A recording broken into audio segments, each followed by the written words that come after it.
kakatapos ko lang po sa rally sa Luneta ng Iglesia ni Cristo. Live and in person, Attorney Rowena Gonzo. Tama ba ang mga ginagawa nila sa ating bayan ngayon? Hindi tama! Hindi tama! Hindi tama! Ang mga tao pobre ay nakapila para makasakay lamang ng jeep o bus. 5 oras hanggang makauwi. Ang mga buhaya ay naka-helicopter. Sasakay ka ng tricycle, ang tricycle driver nagbabayad ng tax.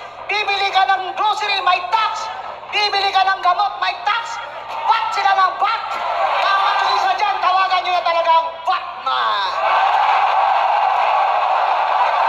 At syempre, ang bombshell doon ay ang testimony ni Senator Amy Marcos na si Ferdinand Bongbong Marcos Jr. ay addict sa cocaine. Noon, dahil may tatay pa kami, hindi ko pa siya responsibilidad. Noong tumatanda, ay mas naging nakakabahala. Batid ko na nagda-drug siya. Paghapon sila, lahat sila nagiinuman at gumagamit ng cocaine. At ang kanyang asawa, ang ating First Lady, Kinumbinsi ko pa si Bongbong. Pakasalan mo na si Lisa. Naisip ko noon, kapag nag-asawa siya, malalagay na sa tahimik at magkakaroon ng direksyon. Ang laki ng pagkakamali ko. Mas lumala ang kanyang pagkalulong sa droga. Dahil parehas pala silang mag-asawa. gayon din at kanilang mga anak.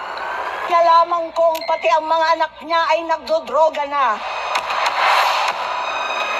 Kinasusuklaman ko pa ang pag-alok ng mag-inang si Sandro ng droga ang aking mga anak at iba pang mga kamag-anak. Yan ang hindi ko na mapapalampas.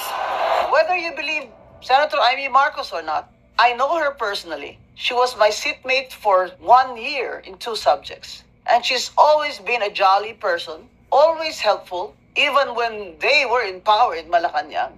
And she was like any ordinary student. For me, it takes a lot of Amy to say this in public, that her brother, the President Bongbong Marcos Jr., is addicted to cocaine since he was 12 years old. Bata pa lamang kami ni Bongbong.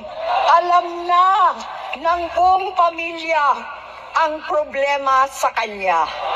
Sa totoo lang, mababasa naman ng lahat ang mga